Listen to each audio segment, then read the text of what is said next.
প্রথমে মিসাইল দিয়ে একের পর এক হামলা, এরপর ইরান ভান্ডার থেকে বের করেছে তার শাহেদ ড্রোন। বাহরাইন কাতারে এই ড্রোনই আঘাত হেনেছে মার্কিন ঘাঁটিতে।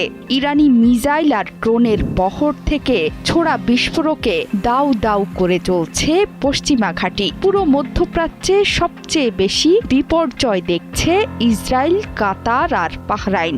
এসব স্থানে উপর্যুপরি মিসাইল আর ড্রোনের তাণ্ডব চলছে। দীর্ঘমেয়াদী যুদ্ধে ইরান আগেই নিজেদের শক্তিশালী মিসাইল ফাত্তাহ খুররাম শহরের মতো মিসাইল খরচ করতে নারাজ।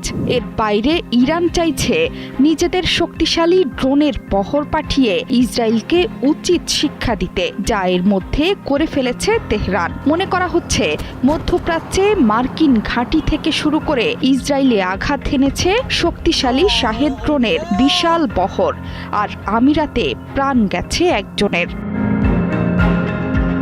মার্কিন আগ্রাসন মোকাবেলায় ইরান হাজার হাজার ড্রোন উৎপাদন করে নিজেকে যুদ্ধের জন্য প্রস্তুত করে রেখেছিল। সম্প্রতি ৮০,০০০ শাহেদ ড্রোনের একটি বিশাল বহর তৈরি রাখার কথা জানিয়েছিল গণমাধ্যমগুলো। সেই হিসেবে দিনে ৪০০টি ড্রোন তৈরি করছিল তেহরান। মনে করা হচ্ছে সেই শাহেদ ড্রোনই এবার ইসরায়েল এবং মার্কিন ঘাঁটিতে আঘাত হানছে সবচেয়ে বেশি। এর মধ্যে কিছু ভিডিও ছড়িয়ে পড়েছে সামাজিক মাধ্যমে। দাবি করা হচ্ছে আয়াতুল্লাহ খামিনির বাহিনীর শাহেদ ১৩৯ ড্রোন মার্কিন ঘাঁটিতে ভয়াবহ বিস্ফোরণ ঘটিয়েছে।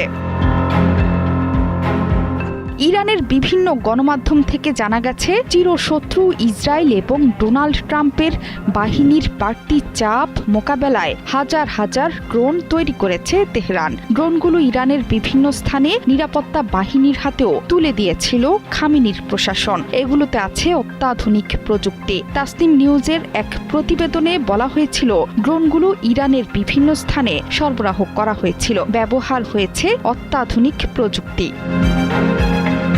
এসব ড্রোনেই এবার ইরান ইসরায়েল যুদ্ধে বড় ধস ডেকে আনবে পশ্চিমাদের জন্য। কাছাকাছি স্থাপনাগুলোতে আঘাত হানতে সক্ষম কম খরচে তৈরি অত্যাধুনিক শক্তিশালী ড্রোন। এর মধ্যে সবচেয়ে জনপ্রিয় ইরানের শাহেদ ড্রোন।